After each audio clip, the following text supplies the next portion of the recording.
Boa noite, boa noite. É um prazer estar aqui nessa live, que é uma live que diz muito sobre as necessidades que nós temos, a necessidade de fortalecimento das mídias negras independentes.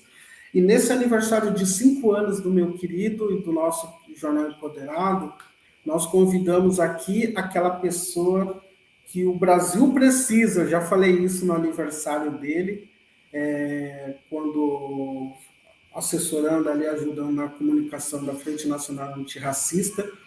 Ele é uma pessoa que dispensa apresentações e é importante nós ouvirmos sempre ele. Eu vou deixar o nosso convidado aqui. Primeiro, eu vou agradecer a presença aqui das minhas amigas e do meu amigo Oswaldo, que vai nos ajudar nas perguntas. Cristina Sou, muito obrigado por você ter aceitado esse papo. Faça suas considerações iniciais, por gentileza. Eu quero agradecer imensamente também, né?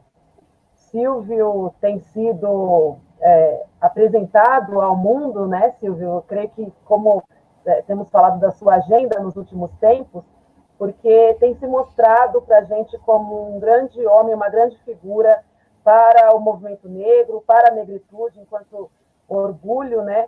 E nesse período também, ser sua contemporânea, para mim, é uma honra, e também, enquanto articuladora cultural, uma das produtoras da Caminhada Luiz Gama, Slam Master de Islanda Guilhermina e também de atriz de um grupo de teatro, eu tenho visto que nós estamos aí surgindo, né? Nos colocando cada vez mais na tela, né? E isso tem sido muito, muito importante. E a sua figura aqui, ela mostra também isso, mas o que é que somos todos nós, né? Um Ubuntu. E isso me deixa muito feliz. Obrigada, Anderson, obrigada ao Jornal Empoderado e a Liciane e Oswaldo por estar aqui comigo, né? É, como sempre, uma honra. E até.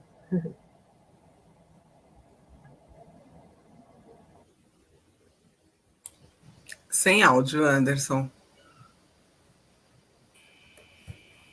Bem-vindo, seja bem-vindo, meu querido, meu mestre Oswaldo Faustino.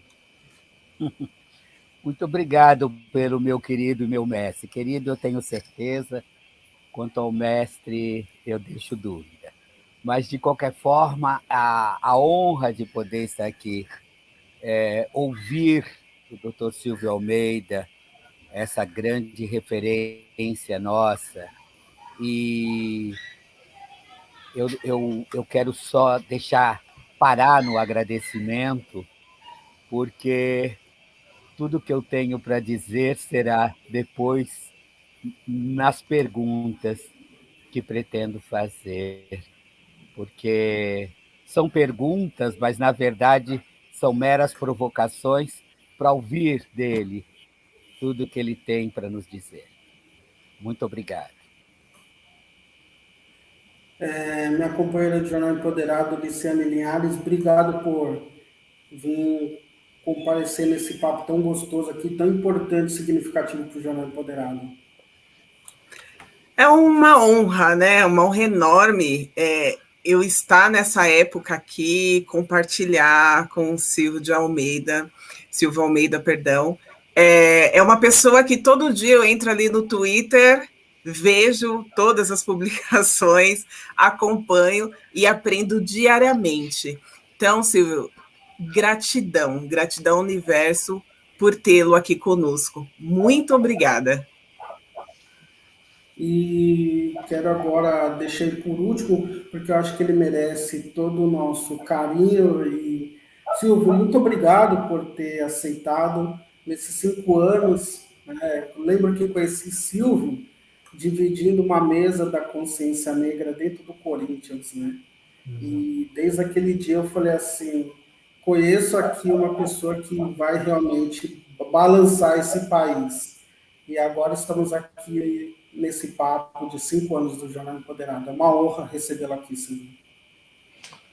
Meu caro Anderson, Oswaldo, Liciane, Cristiane, a todas as pessoas que nos assistem agora. Eu quero dizer da emoção que sinto, né, pela generosidade das palavras que a mim foram dirigidas, mas especialmente por participar de um momento tão importante, que é a comemoração dos 5 anos do jornal Empoderado, que tem sido tocado com muito carinho, com muita luta, com muita competência pelo Anderson, né? Figura quem tenho como amigo e também alguém que e muito dignifica aquilo que nós consideramos que é o papel daqueles que trabalham com comunicação, aqueles que trabalham na imprensa, aqueles que levam a sério a profissão de jornalista, que é trabalhar em prol da democracia, que é lutar por um país melhor, um país mais justo, um país sem racismo.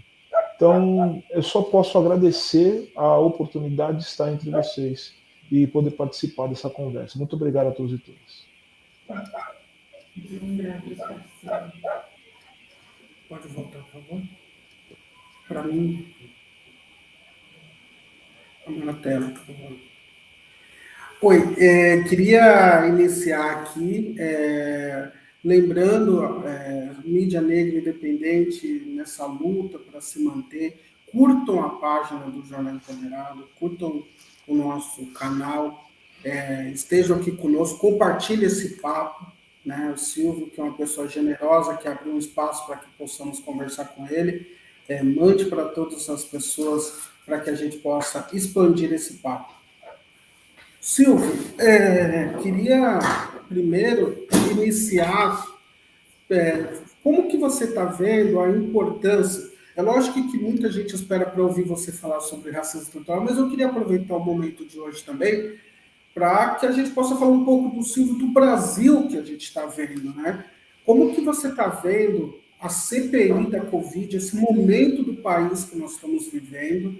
Vamos ter o 7 de setembro agora, onde o atual presidente quer ir para a rua para defender pautas como foi chamando de STF, pautas não democráticas. Como que você está vendo esse momento que nós estamos vivendo agora, Silvio? Anderson, eu vejo esse momento como um momento de grande preocupação, mas que é o resultado de uma série de problemas históricos que fazem parte do próprio processo de formação do Brasil.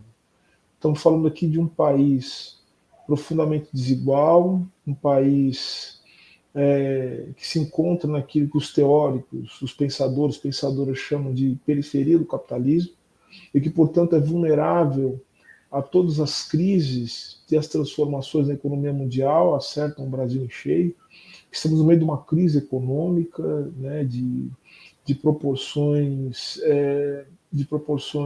singulares, e o Brasil ele foi colhido por tudo isso, né? Ou seja, nós estamos vindo de um processo de desmonte sistemático do sistema de proteção social, e que cada vez mais o país ele vem sendo desmontado já, e não começou nesse governo. Esse país vem sendo desmontado das suas possibilidades, das suas potencialidades já há muito tempo. O povo brasileiro vem sendo abandonado já há muito tempo. Então, nesse momento, né, diante desse abandono, de instituições frágeis, um país que não consegue, isso é histórico, né, que não consegue lidar com os seus problemas sem que a violência se instaure, um país em que a democracia não conseguiu vicejar, justamente por conta dessa desigualdade que nos é recorrente. Então, nós somos frágeis, né, em todos os sentidos. E, por fim, a questão racial, o racismo, que eu considero como ser um dos problemas mais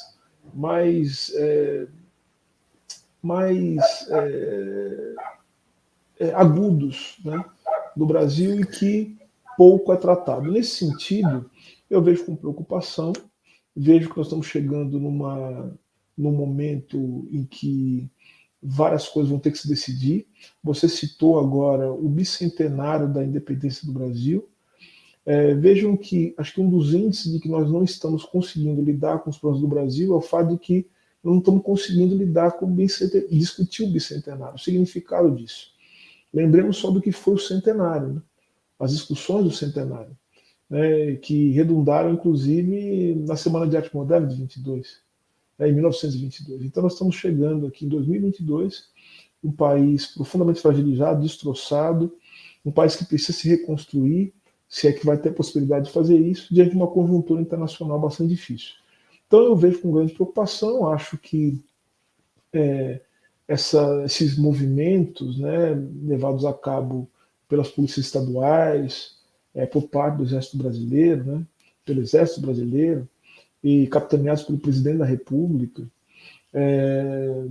enfim, eles apenas demonstram o quanto o Brasil vai ter que ficar atento. Eu não sou daqueles que acham que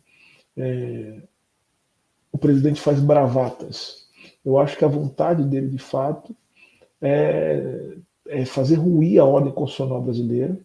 Agora, não sabemos se haverá condições objetivas para isso, mas ainda que não haja, o estrago que ele é capaz de fazer, o estrago que ele já fez no Brasil, vide a gestão da pandemia, eu acho que tudo isso deve nos deixar atentos em relação àquilo que o presidente pode fazer, mas mais do que isso, atentos à nossa fragilidade diante de uma situação de crise, que é uma crise política, mas antes de tudo é uma crise econômica, né, que afeta todos os lugares do mundo. Eu acho que é isso.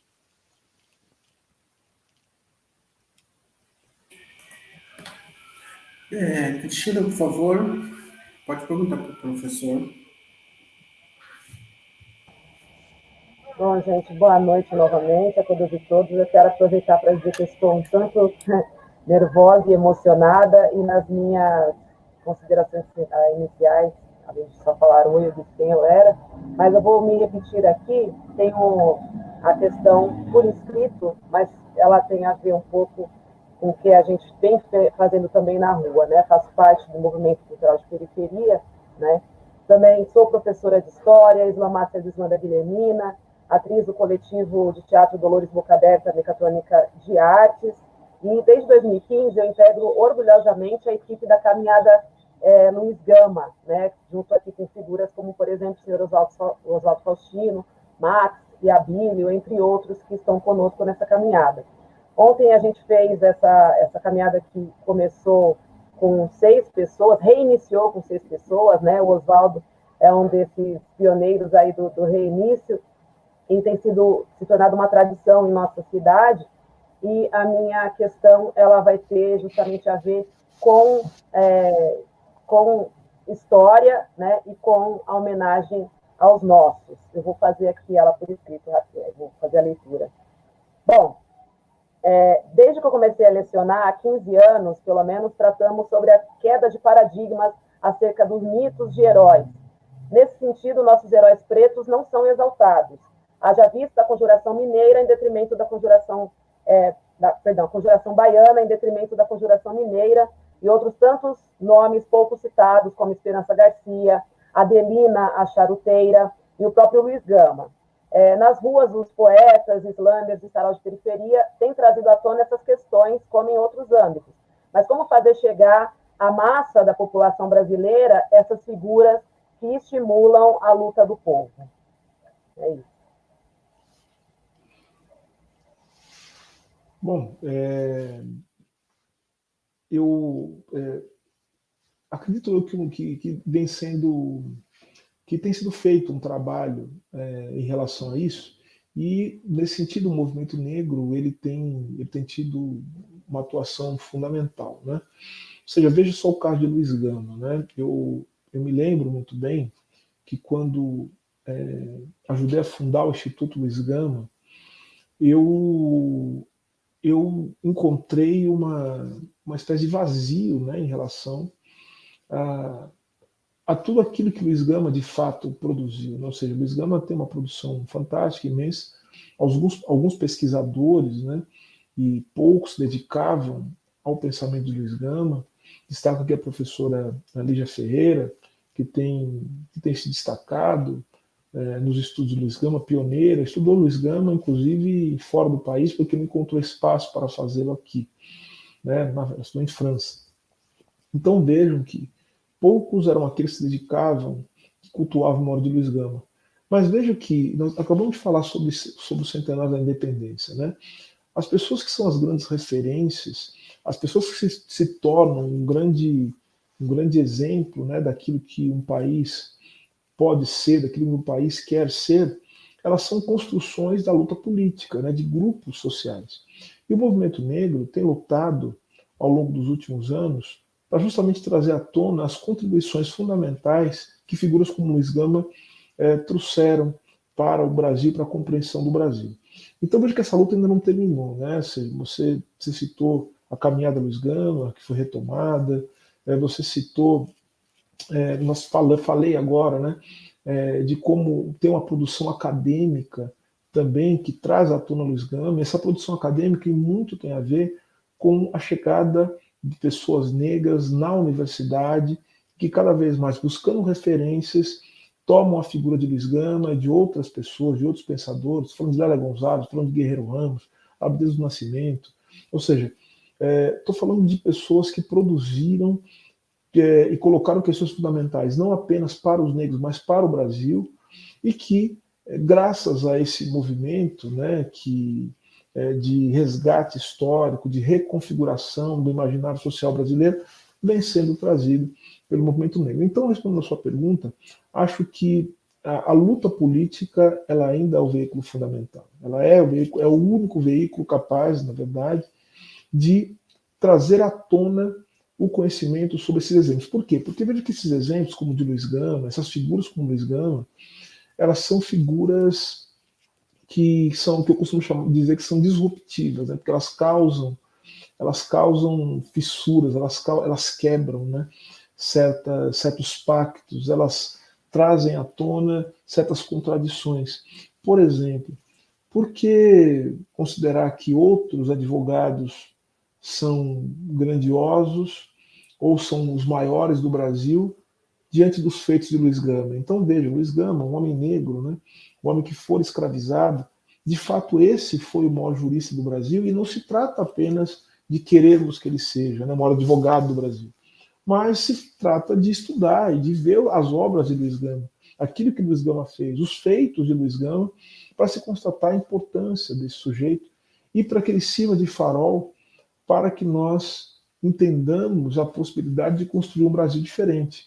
Então, acho que a sua pergunta é nesse sentido, né? Ou seja, nós temos que cada vez mais apostar na política. E quando eu falo de política, eu falo da ocupação de espaços, eu falo da organização, eu falo da produção teórica, falo também da luta contra as mazelas sociais e que precisam de símbolos, precisam de um imaginário, e Luiz Gama é fundamental para isso, né? Então acho que é isso, ou seja, um jovem de periferia, uma jovem de periferia, negro, negra, que sabe que o maior advogado do país foi um homem negro, e foi um homem que foi escravizado, e que esteve sempre lutando pelos mais fracos, por aqueles que tinham grilhões nos pés, aqueles que a liberdade e as instituições políticas, aqueles que não tinham liberdade, que as instituições políticas, jurídicas não atendiam. Eu acho que é fundamental para que se criem as energias necessárias para se transformar o país. Muito obrigada.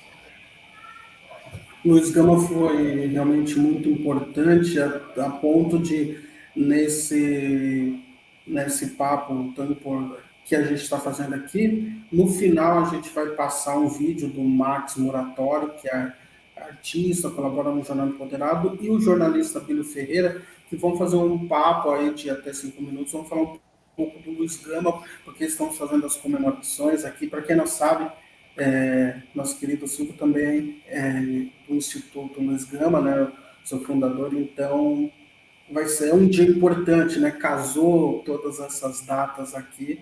E outra coisa que eu vou fazer um jabá aqui, não recebemos para isso, mas assistam o filme que deve estar em alguma plataforma de streaming do Luiz Gama, muito bom e significativo, ele merece todas as homenagens, tem homenagem no Sindicato dos Jornalistas, é uma figura importantíssima para nós. Liciane?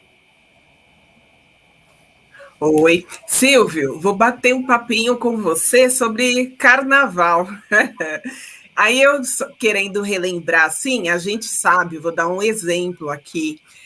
A Mocidade Independente de Padre Miguel, a gente sabe que a tradição sempre foi tocar, por exemplo, para Oxóssi, né?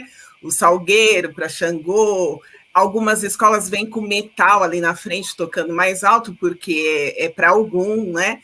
Mas só que com essa evolução aí, os critérios de avaliação, estou falando exclusivamente das baterias, mudou, né? E a gente vê essas escolas tradicionais pagando muito caro com isso, né? Indo para o acesso, porque, por exemplo, o jogador vai ouvir e vai falar: nossa, mas esse tambor está muito alto, né? Eu vou tirar um ponto, sem saber que ali tem uma ancestralidade e que a bateria está referenciando a um orixá, né?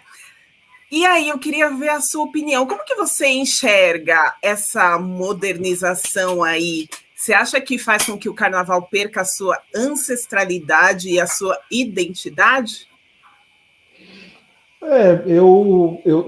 A gente estava falando um pouco aqui sobre a crise econômica, sobre os efeitos, né,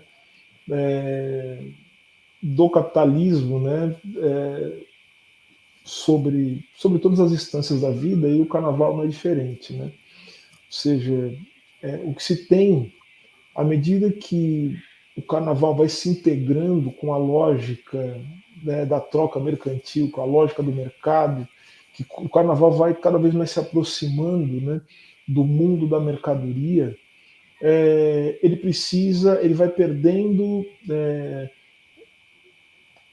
ele vai perdendo cada vez mais a possibilidade de ser alguma coisa diferente que não aquilo que é passível de troca mercantil. E as mercadorias, elas estão diretamente relacionadas às demandas do tempo histórico, né? Ou seja, aquilo que pode ser mercadoria também se dá de acordo com o momento presente. Então vejam só o que nós estamos vivendo hoje, só para cair na tua pergunta, que eu acho que é bem interessante, né? Dentro de uma lógica de mercado, veja o que é um desfile de escola de samba. Os desfiles de escola de samba vão cada vez mais perdendo a sua importância, mesmo num formato que é um formato feito segundo uma lógica mercantil que já não governa mais o mundo. Eu estou falando, por exemplo, da lógica do que a gente chama de Fordismo, né, que é o mundo da sociedade industrial. Então não é à toa que você tem em torno, né, dessa espécie de incorporação da festa, né, do carnaval, né, dentro da oficialidade do Estado, dentro da lógica mercantil, você vai transformar o carnaval numa indústria. E uma indústria cuja apresentação daquilo que a indústria produz se dá dentro da lógica do chamado Fordismo, que é da grande produção industrial. Carnaval é tempo, é relógio, é organização, né, é administração. O desfile tem que terminar no tempo, se não terminar tem punição, você tem os critérios, julga, ou seja, uma espécie de racionalização que se abate sobre o carnaval, uma vez que o carnaval agora ele está segundo a lógica da sociedade industrial. Só que você tem uma mudança que acontece no final dos anos 70, quando você tem uma mudança na estrutura econômica do mundo, né? Ou melhor, no regime de acumulação, né, do mundo, e o regime de acumulação do capitalismo, né, assim, predominante, se coloca segundo os parâmetros daquilo que se chamou de pós-fordismo ou neoliberalismo. Então vejam, nesse sentido, a sociedade industrial ela começa a se esfacelar. Você tem, então, as mercadorias agora, né, que são produzidas segundo uma lógica da especialização, né? Ou seja, produtos muito especializados, de alta tecnologia, uma dispersão, né? Não tem mais grandes plantas industriais. Eu costumo fazer a seguinte relação: se a escola de samba ela corresponde ao capitalismo do pós-guerra, né, da sociedade industrial, o que corresponde a forma do carnaval ser incorporado no mundo da mercadoria, no parâmetro do neoliberalismo, são os chamados bloquinhos de carnaval. Esses bloquinhos de carnaval, os bloquinhos, na verdade, eles são o que eu costumo chamar de uma espécie de neoliberalização do carnaval, o que faz com que nem mesmo essa originalidade, as tradições, né, que são próprias e que dão aquilo que o Luiz Antônio Simas e o Ney Lopes chamam de africanização do samba, isso não mais tem importância diante de uma lógica da mercadoria e da fluidez e de uma acumulação flexível, né, como se costuma dizer. As tradições elas já não importam mais, né? Então, se a bateria ela traz no seu assento, né, o aguerê de Oxóssi, se ela traz o alujá de Xangô, se ela faz uma batida, isso aí acaba se tornando algo irrelevante diante da necessidade de transformar o carnaval numa mercadoria que possa ser cada vez mais compatível com a financiarização do mundo. Então, é nesse sentido, ou seja, eu acho que o respeito às tradições ela exigiria um tempo mais lento do mundo, né? Exigiria, por exemplo, a compreensão de que o carnaval ele não pode estar sujeito às normas e às regras de uma competição. O carnaval, veja, eu acho que é muito complicado, né, você entender o carnaval na sua potência máxima, as potencialidades de uma festa como o carnaval, dentro das regras de uma competição, que é uma competição que muito equivale, que não é nem mais uma competição no sentido de que vai se estabelecer a busca daqueles que conseguiram o melhor desempenho dentro de uma lógica feita pelo próprio carnaval. Mas se trata de trazer o carnaval para junto de uma concorrência que não é da lógica das tradições do carnaval e da africanização do samba, como de Simas e Ney Lopes. Na verdade, o que você faz é transformar o carnaval numa concorrência de mercado, segundo as lógicas do neoliberalismo, né? Então, o carnaval como cultura, ele acaba se submetendo a uma cultura que corresponde à lógica da mercadoria. E com isso, todos esses elementos que você muito bem colocou, Luciano, eles acabam sendo expulsos, né, do carnaval, de tal sorte que o carnaval, como uma festa, né, como uma festa que é a libertação do corpo, né, contra todos os tipos de opressão, ela acaba se tornando uma festa da mercadoria. É isso.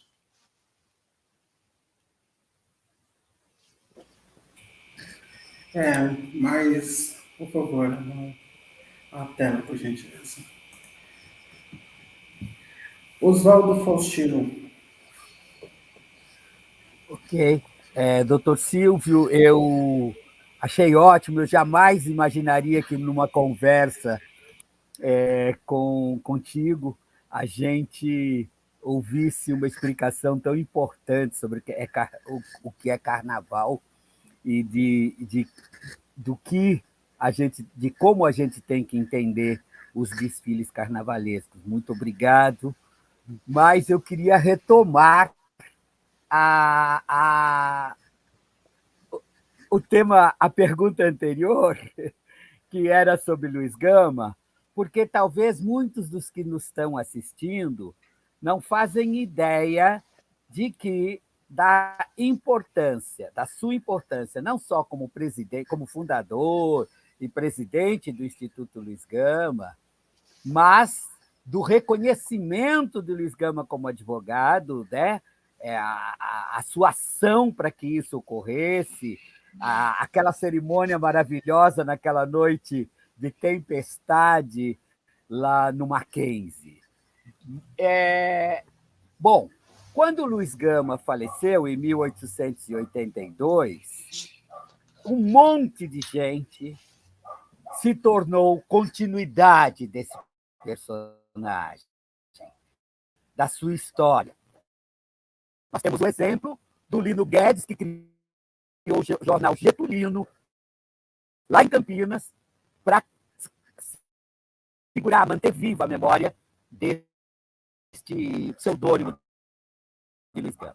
Muito bem. Tudo isso para perguntar o que tem de Luiz Gama em Silvio de Almeida.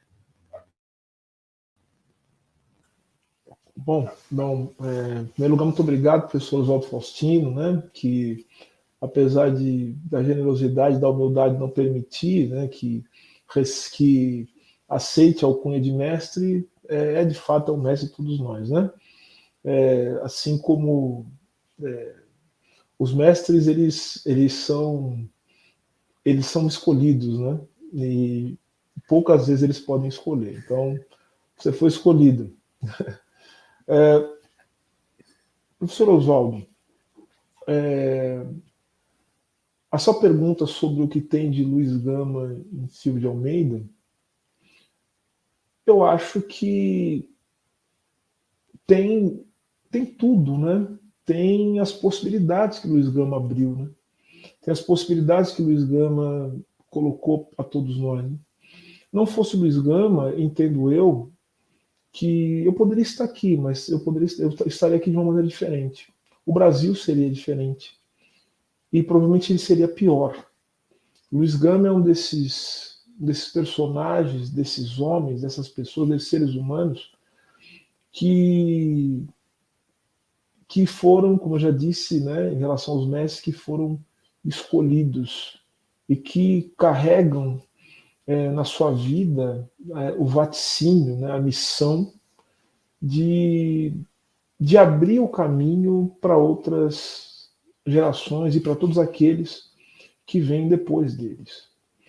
E o Luiz Gama, ele tem uma importância fundamental na minha vida, e agora fazendo uma nota pessoal, né, que muitas decisões que eu tomei, tanto do ponto de vista da minha trajetória política, quando eu falo trajetória política, quero dizer do meu pensamento, né, da minha militância, daquilo que eu acredito, e que aquilo pelo que eu luto, né, que é um mundo melhor, né, dentro das minhas limitações, eu devo muito a isso, ao encontro que tive com o Luiz Gama. E veja que curioso, o encontro que tive com o Luiz Gama depois que já tinha terminado a minha faculdade de Direito.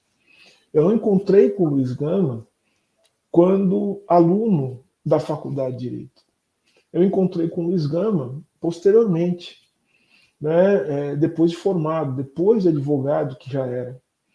E conheci Luiz Gama por meio de um artigo, ouvi falar de Luiz Gama por meio de um pequeno texto, depois de um artigo que li do professor Fábio Conde Comparato, né, falando a respeito da importância de Luiz Gama. Eu fiquei tão impactado, impressionado, que eu disse que precisava conhecer aquela figura, que eu precisava estudar a vida de Luiz Gama, né, porque, e mais uma vez, uma nota pessoal, o Luiz Gama teve um impacto tão violento, né, na minha trajetória, na reconfiguração da minha existência, que eu diria que foi a mesma coisa quando porque eu sempre gostei muito de música, né, sempre gostei de tocar guitarra, né, foi o mesmo impacto que eu tive quando eu descobri que os maiores guitarristas, né, alguns dos maiores guitarristas do mundo, e aquele considerado o maior de todos, né, tanto do rock como do jazz, eram pessoas muito parecidas comigo, porque eram pessoas negras, né? Então foi nesse momento que eu falei, puxa vida, acho que eu estou tocando o instrumento certo, né? A guitarra é um instrumento de pessoas negras, né, dos negros, né? A contribuição que nós demos foi fundamental. Eu diria que esse mesmo impacto eu tive quando eu conheci Luiz Gama, né? Porque eu percebi que eu estava apenas continuando uma tradição inaugurada por outros que me antecederam. Então, nesse momento, eu assumi uma tarefa consciente, parte conscientemente, parte inconscientemente, que é de fazer aquilo, dar continuidade a algo que já tinha sido iniciado por homens, né, e mulheres, né, mas agora particularmente por Luiz Gama. Eu achei que nesse momento eu deveria abrir caminho, tal como fez Luiz Gama, para que outras pessoas pudessem continuar essa trajetória, essa tradição, ou melhor dizendo, continuar a produção de uma existência liberta de toda qualquer forma de opressão. Então, eu acho que é isso que tem de Luiz Gama. Então, eu trago comigo no peito essa vontade de liberdade, mas uma liberdade que não se encerra apenas no indivíduo, mas uma liberdade que só faz sentido se outros puderem também se libertar e outros puderem libertar outros também assim que livres. Então, é isso que guardo de Luiz Gama fundamentalmente. Então, Oswaldo, você citou, professor Oswaldo, citou a cerimônia, né, em que Luiz Gama ele foi reconhecido, né, como advogado oficialmente pela Ordem dos Advogados do Brasil. E foi muito curioso porque a ideia, né, de conceder Luiz Gama esse título, de colocar o Luiz Gama, como falou a Cristiane, né, colocar o Luiz Gama como parte fundamental do imaginário nacional. Essa ideia ela veio numa conferência que dei no Piauí,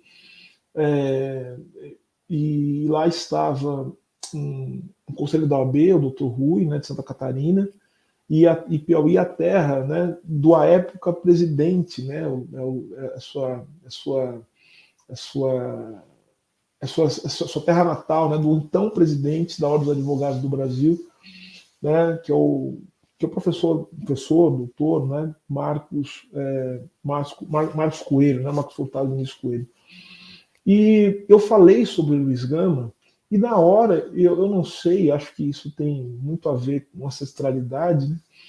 Na hora da minha conferência eu disse o seguinte, falei que eu acho que a OAB deveria reconhecer Luiz Gama como advogado, que isso era uma tarefa que deveria ser levada pela OAB, né, dada a importância de Luiz Gama, porque, na verdade, se Luiz Gama não precisou da OAB, a OAB, nos momentos mais difíceis que o Brasil enfrentava e que ele viria, que vem enfrentando, a OAB precisaria de Luiz Gama, e o Brasil precisaria de Luiz Gama. Né? Se Luiz Gama não precisava da OAB, a OAB certamente precisaria de Luiz Gama, né, naquele momento. E foi, então, que o conselheiro, né, ligou para o presidente e começamos já a pensar em como seria feito. E tivemos a honra em 2015, numa cerimônia muito emocionante, muito marcante, né, conceder o título, né, de advogado àquele que de fato foi o maior advogado que o país já teve. E termino a minha resposta à sua tão instigante e tão importante pergunta, falando um pouco mais sobre o que carrego de Luiz Gama, mas não só eu carrego, todas as meninas, todos os meninos, todos os homens e mulheres que decidem lutar por um país melhor, por um país mais justo, por um mundo melhor, por um mundo mais justo, que decidem fazer uma faculdade de Direito, todos nós carregamos, todos nós somos a continuidade de Luiz Gama, todos aqueles que resolvem fazer uma escola de jornalismo e que decidem fazer do jornalismo uma profissão que não é uma profissão de bajulação de poderosos, que não é uma profissão para fazer simplesmente dar o conhecimento das desgraças do mundo, mas apresentá-las de tal sorte que todos aqueles que são os desafortunados possam tomar consciência das suas possibilidades, dos seus limites, para que assim possam mudar a sua própria condição, né? E toda pessoa, né, que for escrever um poema, todo homem negro, mulher negra, que quiser ser artista, escrever um poema, escrever um livro, né? Ou seja, porque essa é outra face do Luiz Gama. Luiz Gama era o jurista, mas ele era o artista, ele era o jornalista. Então, todos aqueles que abraçaram essa profissão no Brasil, eles vão ter o Luiz Gama como parâmetro ético, né, político, aqueles que resolvem, né, andar por esse caminho. Então, eu diria o seguinte, muitas das decisões que eu tomei, como eu já disse, têm uma relação direta com o Luiz Gama, né? Porque eu costumo dizer, o Luiz Gama não foi apenas o grande advogado, ele foi também um grande pensador do direito. Ele foi um teórico do direito, ele foi um filósofo do direito, de certa maneira, né? E ele foi também um grande advogado. Então, quando sou eu advogado, resolvo abraçar a profissão de advogado, quando resolvo ser um advogado que pensa as grandes questões do direito, e que que envolvem a questão racial, mas que vão além da questão racial. Eu sou um advogado especializado em direito econômico, em compliance, em direitos humanos, enfim, é isso que faço. Né? Então, eu resolvi utilizar a lição do Luiz Gama para que ninguém pudesse limitar aquilo que eu posso fazer e sobre o que eu quero fazer, sobre aquilo sobre o qual eu posso falar. Porque eu lembro que o Luiz Gama falava sobre escravidão, mas ele entendia que a escravidão era um problema da humanidade. Mas ele falava da república, porque ele entendia que apenas um mundo, né, sem reis e sem escravos poderia ser um mundo justo. Então, o Luiz Gama ele transcendia, né, o jurídico para alcançar o político, para preocupar-se com as grandes questões daquele país que se transformava profundamente. Então, eu resolvi ser um advogado que não fosse limitado àquilo que as pessoas querem que eu seja como advogado, para honrar o nome de Luiz Gama. E eu resolvi também fazer filosofia, eu resolvi ser doutor em teoria, filosofia e teoria geral do direito pelo Lago São Francisco, a escola que Luiz Gama não pôde frequentar, mas que é uma escola que só tem sentido se puder formar novos Luiz Gama, né? Sim, homens e mulheres inspirados em Luiz Gama. É o único jeito dessa escola fazer sentido em todas as outras escolas de direito do Brasil. Né? E resolvi também ser um escritor, ser um estudioso, entendendo que o caminho do estudo, da teoria, não se descola do caminho da prática. Sem prática não há teoria, e sem teoria não há prática, principalmente quando a gente tem tantas tarefas para transformar o mundo. Então, meu caro Oswaldo, a sua pergunta sobre o que há de Luiz Gama em mim me leva a uma outra pergunta, né? O que há de Luiz Gama em nós, né? Luiz Gama está em nós, não está em mim. Não sou eu a continuidade, todos nós somos continuidade. E ser continuidade do Luiz Gama é abrir caminho para que outras pessoas possam continuar o trabalho iniciado por ele e tantos outros e outras. É isso.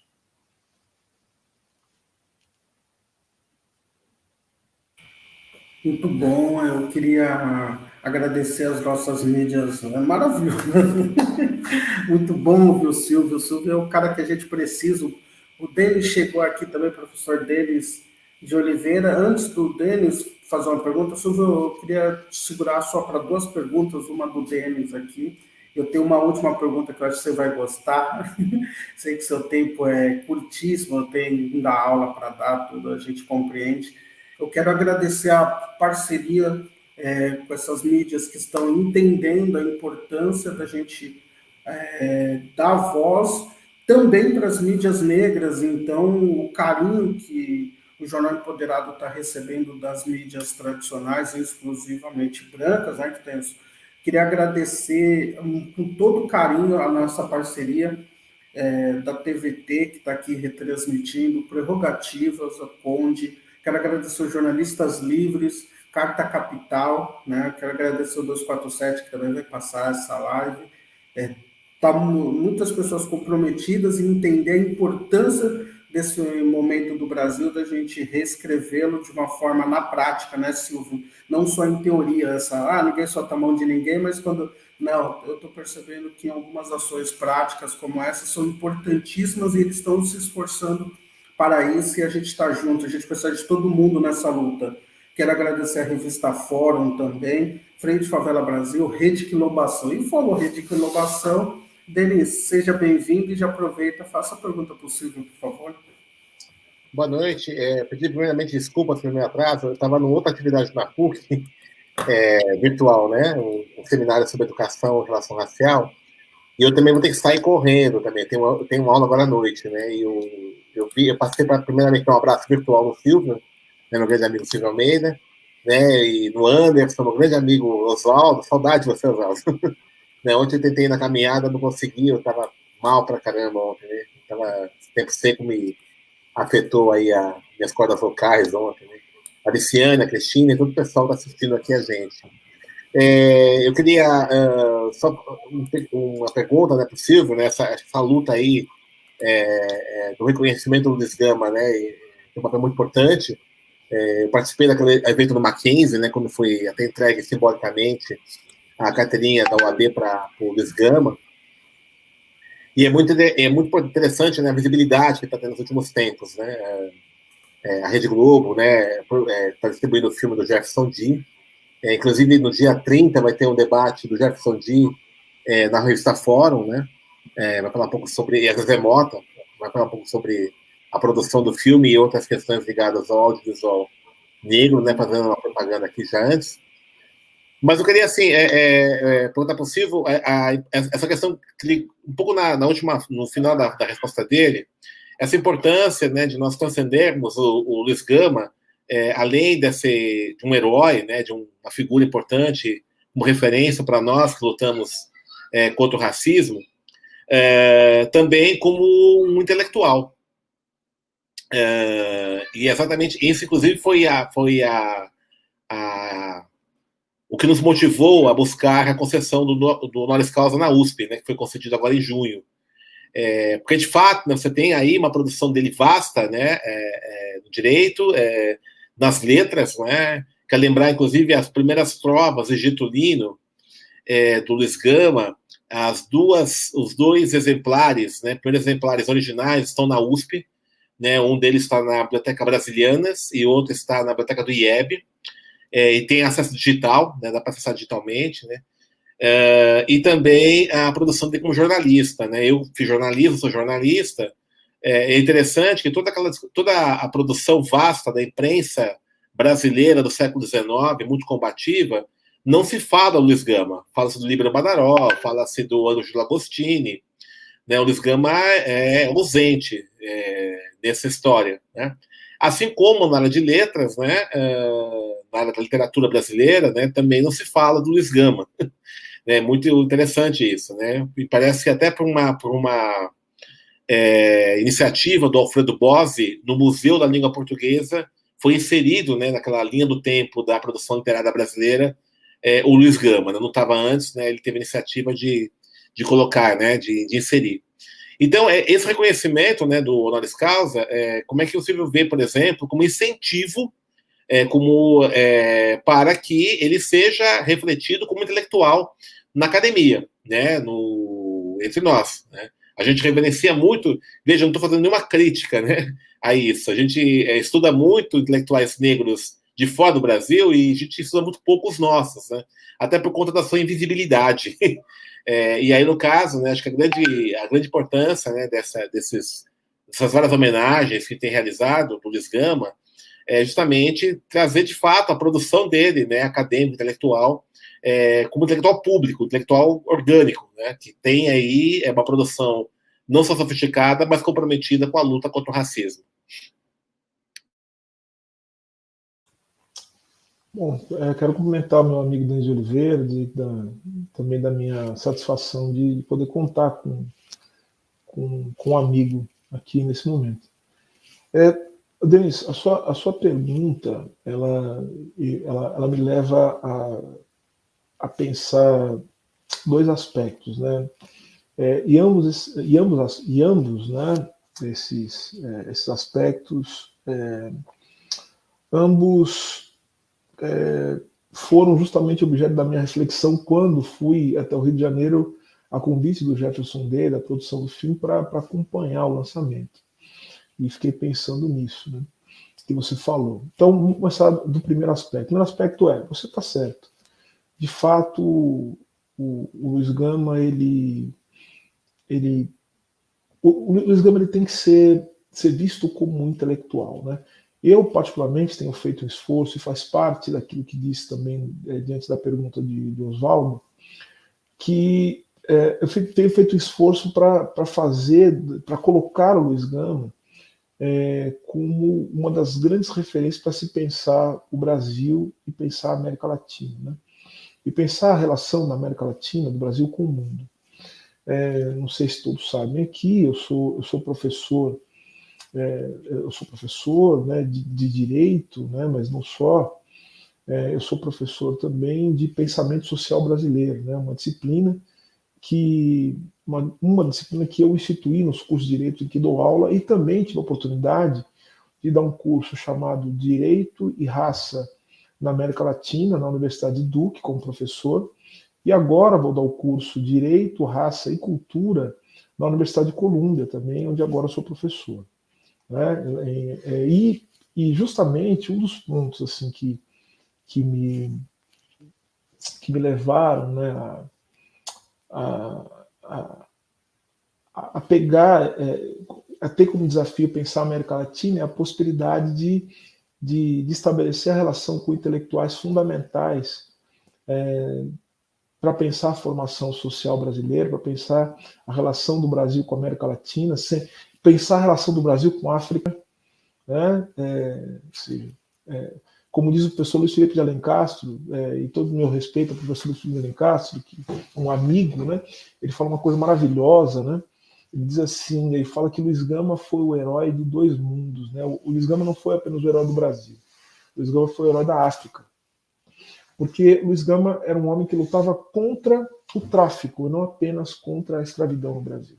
E ao lutar contra o tráfico, ele se colocava como herói também pela libertação dos africanos, né? E não pela apenas libertação daqueles trazidos ao Brasil. Então, acho que essa reflexão é importante para pensar também o papel do Brasil na América Latina e a importância de Luiz Gama também para pensar como pensador dessas relações Brasil, América Latina, né, e África. Então, vejam só que interessante, né? Outra coisa que eu fiz essa disciplina, Denis, é comparar o que pensavam grandes intelectuais que passaram pela escravidão, né, e cada um, né, dentro de uma formação social diferente, específica. Eu estou falando aqui do Luiz Gama, estou falando do Frederick Douglass, né?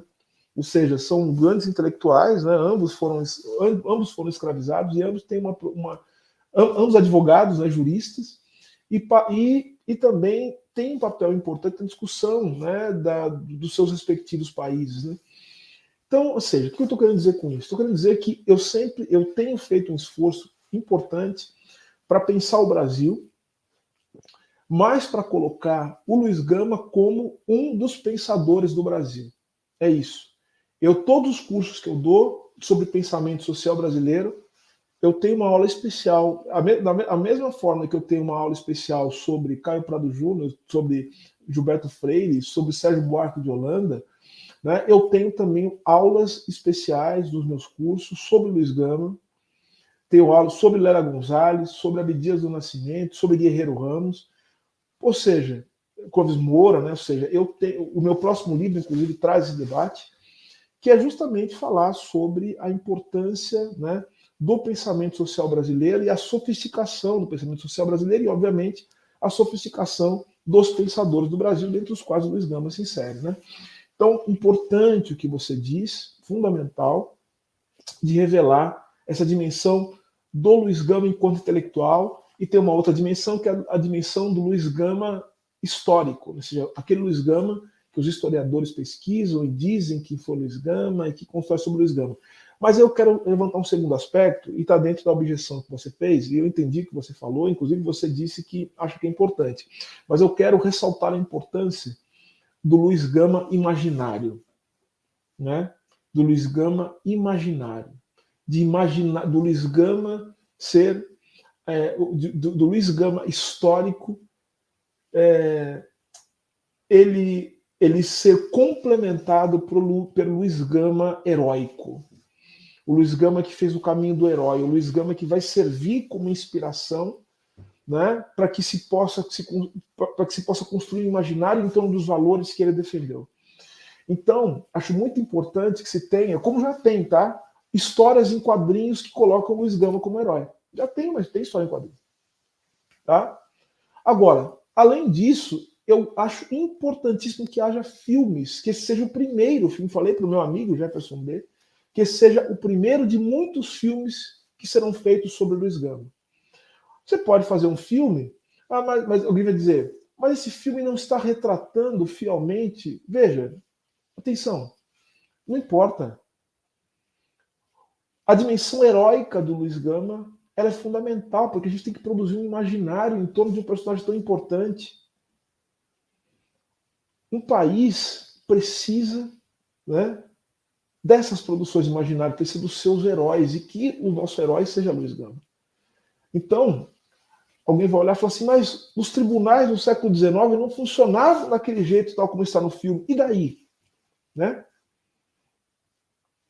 E que se faça no futuro um filme de Luiz Gama como um filme de Luiz Gama como tendo voltado para que nós tenhamos possibilidade de criar um país em que seja possível fazer uma produção cinematográfica em que Luiz Gama apareça como um homem vindo do passado e que vai nos ajudar no futuro. Olha só que coisa linda, escrever uma coisa dessa.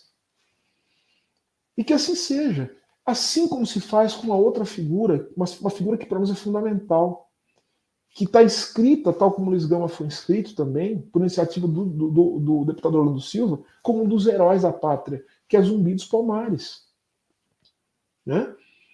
Zumbi dos Palmares a figura do Zumbi dos Palmares, a figura histórica, é importante que nós estudemos, mas é importante que nós também tenhamos o Zumbi dos Palmares mítico, porque é aquele que nos lembra, né, ainda que de forma mítica, ainda que de forma imaginada, que nós podemos ser livres.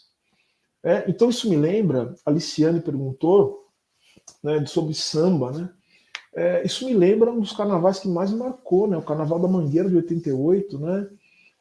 Quando o samba fala, sonhei que Zumbi dos Palmares voltou, a tristeza do negro acabou. Então o que é isso? É a volta do herói que veio para nos salvar. E que Luiz Gama possa ser isso para nós. É isso.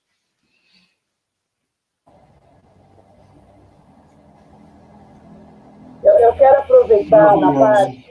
Gente, só uma coisa, eu vou ter que sair mesmo, porque eu tenho aula, viu? Desculpa. Obrigado, professor Bento. Tá bom? Obrigado. Um abração, Osvaldo, pessoal todo. Um abraço. Um abraço.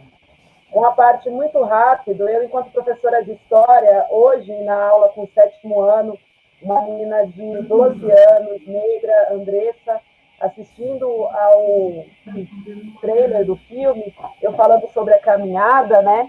Tem aqui a camiseta que a gente fez parte, ela o colocando como herói, querendo saber mais, falando que vai assistir no streaming, né? Uma menina negra de 13 anos. E é isso, é o que fez comigo, é o que fez com você, Silvio, mais tarde, mesmo na academia, né? E que isso possa reverberar para mais e mais crianças no nosso país, né? Só para contar essa que já me deixou muito emocionada de manhã na escola, como ela estava efusiva diante da figura de Luiz Gama e quer saber mais e mais e mais, e quer camiseta e participar de tudo, da caminhada e tudo isso. Silvio, meu querido, eu sei que você precisa sair, mas eu não posso deixar você embora daqui. Aproveitando, falando de Luiz Gama, quero agradecer e parabenizar também. Nós estamos fazendo 5 anos, mas a TVT está fazendo 11 anos, parabenizar o pessoal da TVT também. Nossa parceira aí no aniversário do Jornal Empoderado. Silvio, você não deve gostar de quadrinhos, essas coisas, né? Você não deve ler nada sobre isso, né? E aí, vendo as biografias de quadrinhos, Silvio, o pessoal falou que o Luiz Gama não está nos livros, não está sendo estudado, nem nos livros de imprensa. Quando você vai estudar a história da imprensa, fala do Diabo Coxo, mas assim, passa rápido. E sobre isso, falando de um dos nossos amores, dividimos ele, que é sobre quadrinhos. Ô Silvio, o que para você mudou quando você começa a perceber que tem o Miles, o Homem-Aranha Negro, que você tem o Pantera Negra no filme, o boom que deu? Qual é a importância para o mundo nerd, normalmente que ele é dominado por jovens brancos de classe média? Como que você vê essa mudança? A Veneta, por exemplo, ela é uma editora que está publicando muito quadrinho. Saiu a biografia que até a Djamila Ribeiro comentou, que é do Martin Luther King. Como você está vendo esse momento das editoras se preocuparem em ter quadrinhos negros? Temos o Marcelo de Salete aí, nosso amigo Marcelo de Salete, premiado no UAS, né?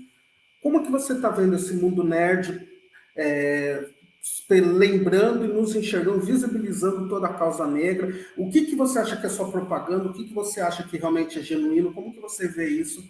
E eu quero agradecer a sua presença aqui.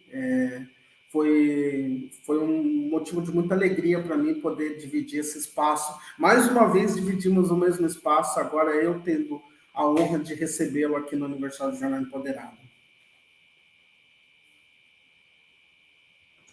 Bom, a sua pergunta, obviamente que ela é uma pergunta provocativa, porque acho que muita gente sabe, né, que eu gosto muito de história em quadrinhos, né, inclusive num nível até de estudar a respeito da produção de quadrinhos. Enfim. Tenho já há algum tempo, desde que iniciei o meu canal no YouTube, falado muito sobre a relação de quadrinhos com política, enfim, tenho utilizado as histórias em quadrinhos para pensar uma série de coisas, porque, afinal de contas, gosto da arte, a arte é uma grande forma de compreensão do mundo. A sua pergunta, eu vou responder da seguinte maneira: eu acho que é importante, mas acho que, assim como toda forma de representatividade, ela tem certos limites quando não se pensa nas questões de fundo e nas questões de poder que mobilizam todas as formas de representatividade, né? Que tem se chamado de uma representatividade sem sentido, vazia, né? Acho importante ter um Miles Morales como Homem-Aranha, acho fundamental um personagem, né, criado nos anos 60, como é o caso do Pantera Negra, alcança por conta do mundo tal como ele se apresenta, trazendo discussões políticas, né? Também acho muito relevante a outros heróis negros, né? O próprio Blade, né, que agora vai ganhar filme, né, protagonizado pelo Mahershala Ali, né, que é um grande ator, um dos melhores atores dessa geração. O Lanterna Verde, né, também, o Stewart, né, que é John Stewart, né, que é negro, e as mulheres negras, né, também, que têm cada vez mais ganhado destaque, também como heroínas, né, a principal delas, a Princesa Aurora, né, a Tempestade e tantas outras. Agora, por que estou falando das questões de poder? Porque me interessa muito saber quem são os roteiristas, né, dessas histórias. Me interessa saber quem é que pode, né, ter acesso à produção de quadrinhos. Me interessa também entender como é que funciona a indústria de quadrinhos, a indústria do entretenimento, como está sendo feito.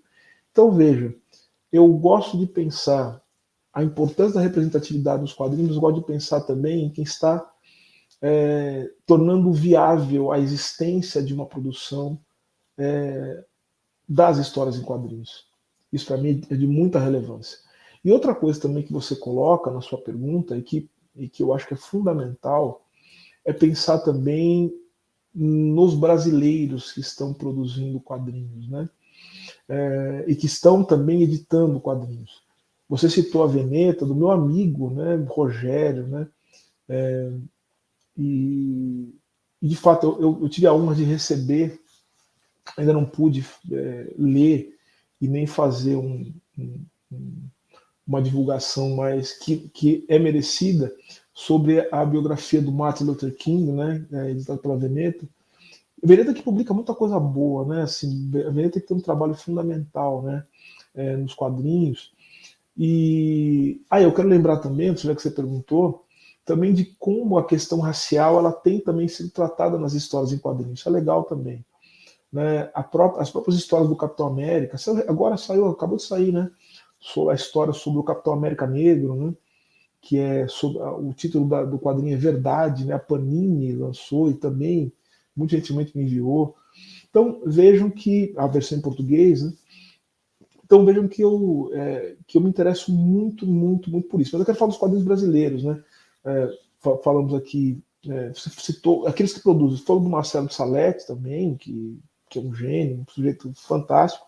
Quero lembrar do Hugo Canuto, né? O Canuto que eu tive a honra de fazer a resenha do seu quadrinho mais importante, que é o Conto dos Orixás, que faz exatamente aquilo que a gente está falando agora, que transforma os orixás em heróis, né? Em super-heróis, né? Então é um trabalho lindíssimo do Hugo Canuto, né? E que é um autor baiano, e olha, o Oswaldo vai se interessar por isso, que você gosta dessas coisas. O Hugo, ele se inspira não apenas nos grandes quadrinistas, como por exemplo no maior, né, de todos eles, que é o Jack Kirby, né?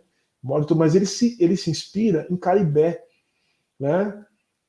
Em Mário Cravo Neto, né? É um negócio impressionante, assim, porque ele e o cenário para pensar esse panteão dos orixás, né, que são super-heróis, que protegem o mundo, né, é um cenário também inspirado na Bahia. Olha que coisa linda. Então, ou seja, esse receptáculo, né, da cultura, de transformação da cultura brasileira, eu acho que a gente tem que lutar por essas coisas, né? Mas a luta por isso não é uma luta para que se façam, apenas para que mais negros possam estar nesses lugares, mas é uma luta pela transformação da economia brasileira, a fim de que nós possamos ter uma indústria, né, de quadrinhos, para que nós possamos ter uma produção, pessoas produzindo, para que as pessoas possam, se quiserem ter vontade de ser quadrinistas, elas possam ser. A minha luta, e a luta de todos vocês, eu tenho certeza, é para que o Brasil ele possa acolher os sonhos das pessoas. Né? E isso se dá numa dimensão de uma luta material, né, de uma luta pela mudança econômica e pela mudança política. É isso.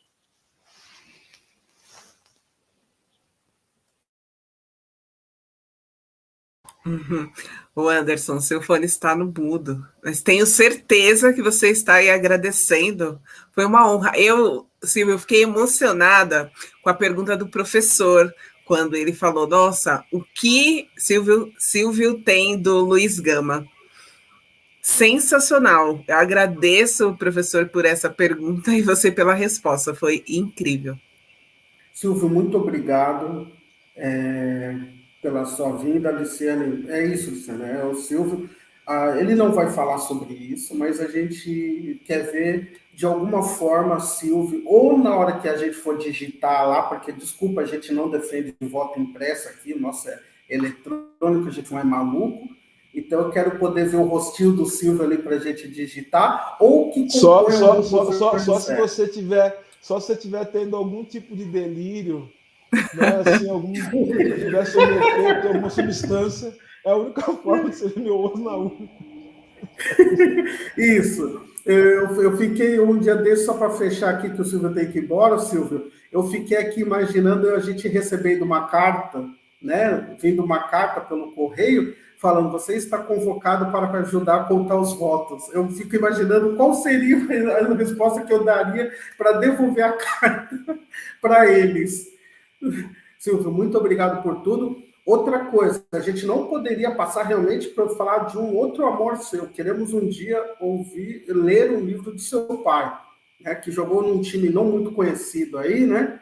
O time das massas, o Corinthians. Eu tenho um espaço ali na estante esperando esse livro. Silvio, muito obrigado por tudo. Eu que agradeço. Muito obrigado a todos. Cristina, professor Oswaldo, Luciane, Anderson, a todas as pessoas que nos assistem e que nos deram a honra e me deram a honra particularmente de assistir essa live. Muito obrigado. Muito obrigado. Li, muito obrigado, Li. Meu mestre Oswaldo Faustino, é uma honra ter você aqui num momento tão ruim do país, olhar e saber que você está aqui nos iluminando. Muito obrigado. Cristina, muito obrigado por ter vindo. Eu agradeço Max, Abílio, essa linda caminhada que vocês fazem para Luiz Gama. E vamos fechar, falamos tanto de Luiz Gama, vamos fechar aqui essa live com um vídeo de Max Moratória e o jornalista Abílio Ferreira. Muito obrigado a todo mundo. E tem mais essa semana, tem Leci, Happy Hood, tem muita coisa ainda. Amanhã tem live, amanhã é o aniversário do Jornal Empoderados, só com mulher preta falando na nossa live. Obrigado por tudo, gente. O vídeo vai entrar aqui. Vida longa. Aqui é a Maximum, eu sou escritor, colunista do Jornal Empoderado, ator, pedagogo, curador e caminhante de Luiz Gama. E como um caminhante de Luiz Gama, eu quero aqui conversar com aquela pessoa que deu os primeiros passos para que tantos outros como nós pudéssemos estar caminhando. Abílio, nosso grande caminhador, escritor, poeta, pensador do movimento negro, da negritude de São Paulo e da presença negra no centro de São Paulo. Também é um inspirador aí da nossa memória por Tebas, que também é um inspirador da nossa memória por Luiz Gama. Abílio, conta pra gente quais foram as primeiras caminhadas que você conhece de Luiz Gama? Olha, eu venho interpretando essa história da seguinte maneira. O Luiz Gama, a caminhada é uma experiência na vida dele, marcante, fundamental, estruturante da existência dele. E esse ato de caminhar começa em 1840, quando ele é vendido pelo pai, é trazido de navio lá de Salvador para Santos, e então sobe a pé a Serra do Mar, aos 10 anos de idade.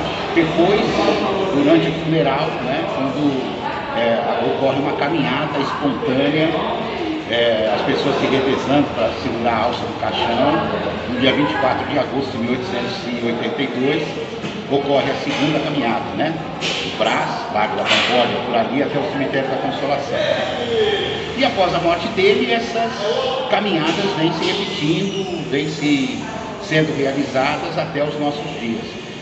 Eu entro nesse processo em 1991, por meio de uma iniciativa de um grupo de escritores paulistanos, escritores negros, e ali eu tive contato com o Luiz Gama pela primeira vez, e como se vê, fui tão impactado que continuo, né, como tantos outros, trabalhando por essa memória, né, pela valorização do legado dele. Eu lembro que em 2010 já estava retomando a caminhada, é isso? 2013. 13. Em 2013, mas em 2010 a gente teve alguém fazendo alguma coisa lá do busto ao cemitério. Pode até ter acontecido. Para mim, a minha referência para lembrar disso é que eu fui trabalhar na subprefeitura Cidade Tiradentes, na assessoria de comunicação, e lá apareceu um rapaz, um bombeiro, estudante de sociologia, eu não me lembro o nome dele, em 2013, e disse: olha, eu gostaria muito de fazer uma visita ao túmulo do Luiz Gama. Eu achei aquilo uma coisa inacreditável, né? Ele veio falar comigo em Cidade Tiradentes, eu que havia participado dessa caminhada desde 91, quer dizer, 91 para 2013, mais de 20 anos, né? E ele veio manifestar o desejo de visitar o túmulo do Luiz Gama. Isso foi em 2013, por isso que eu tenho bem marcado isso. Agora, pode ser que alguém tenha realizado alguma coisa. E em 2013 eu estava com a exposição memorial Luiz Gama, e aí depois disso a gente começou todos os anos a fazer a caminhada de Luiz Gama, que é homenagem em 3 atos a Luiz Gama. Então eu quero desejar uma boa live, Silvio de Almeida, Cris, Oswaldo Faustino, professor Denis Carvalho, força nessa live aí, muito sucesso. O Oswaldo, inclusive, na Luz de Luiz, tem uma cena em que o narrador descreve a nossa retomada lá do Lago do Arocho em 91. Exatamente. Eu quero saudar a perspicácia do escritor Oswaldo Faustino, um contador de história, um criador da história de São Paulo. Muito obrigado. Jornal Empoderado presente. Parabéns, Empoderado.